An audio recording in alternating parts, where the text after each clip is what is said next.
Ang sinisipa niya ay mga rattlesnakes at tingnan nyo kung gaano nakakakilabot ang dami nila. Isa itong malaking event sa Amerika kung saan libo-libong mga rattlesnakes ang ibinibida sa arena. Ang isang ito naman, walang takot na kinuna ng close-up video ang tahanan ng mga rattlesnake. Nabulabog ang sanay tahimik na pamamahinga ng mga ahas.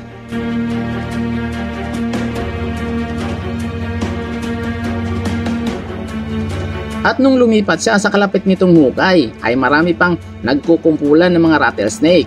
Sa isa pang video, makikita na mas marami pang rattlesnake ang nasa hukay kumpara sa dalawang hukay na ipinakita natin.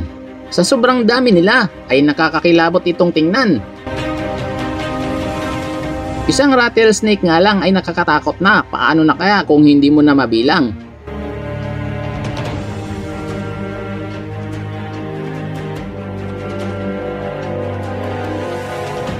Kung hindi siya mag-iingat ay baka maapakan niya pa ang mga ito dahil nagkalat ito sa damuhan.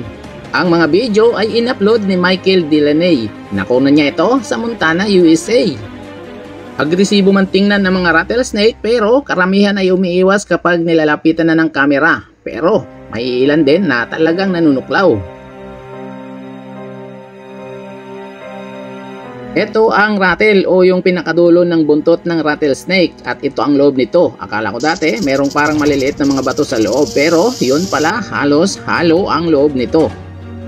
May mga keratin segments ito, isang material na katulad ng ating kuko at maluwag ang mga segment nito at kapag ginalaw ay nagbabanggaan ito sa isa't isa at ito ang gumagawa ng nakakaalarmang ingay o tunog ng buntot ng rattlesnake.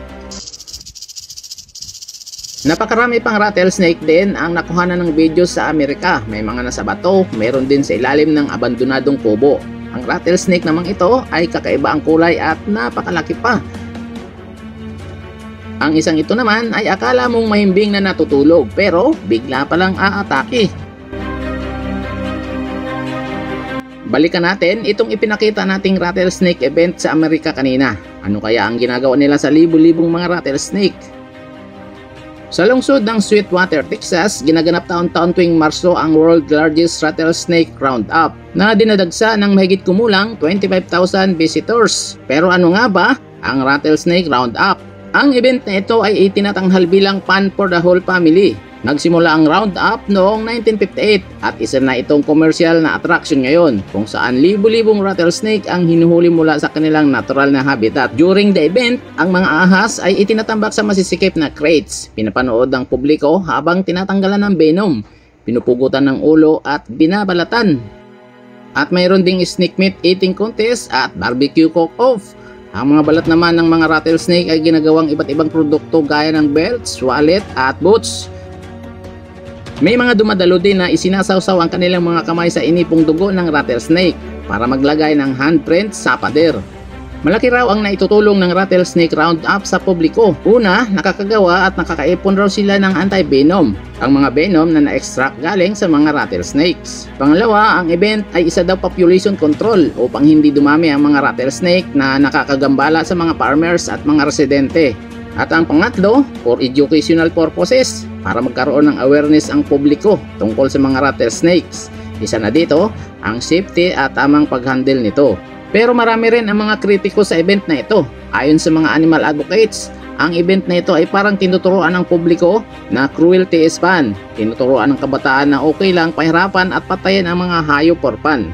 May mga rattlesnake kasi na binabalatan habang buhay pa ang mga ito. Ang claim din daw na for educational purposes at population control ay walang sapat na ebidensya para ipagtanggol ang walang awa nilang gawain dahil kung tutusin ay hindi kailangan ng population control ng mga rattlesnakes sa kadahilan ng mayroon itong high mortality rate. Ibig sabihin, kaunti lamang ang mga nabubuhay sa mga babies nito. At isa pa, kung kaunti na lang ang mga ahas, ang magiging problema naman ng mga tao ay ang pagdami ng mga rodents gaya ng daga dahil kaunti na lang ang natural predator nito. Sa mga kwento ng media, madalas silang ipinapakita bilang kontrabida, agresibo at mga cold-blooded killing machines. Pero taliwas sa lahat ng ito, ang mga rattlesnake daw ay mga mahiyain at gentle creatures na ayaw lang talagang ginagambala ng mga tao. Ikaw, anong naramdaman mo habang pinapanood mo ang napakarami at malais pagiting nagkukumpulang rattlesnake? Para sa inyong mga opinion, mag-iwan lamang ng komento sa ibaba ng bidyong ito.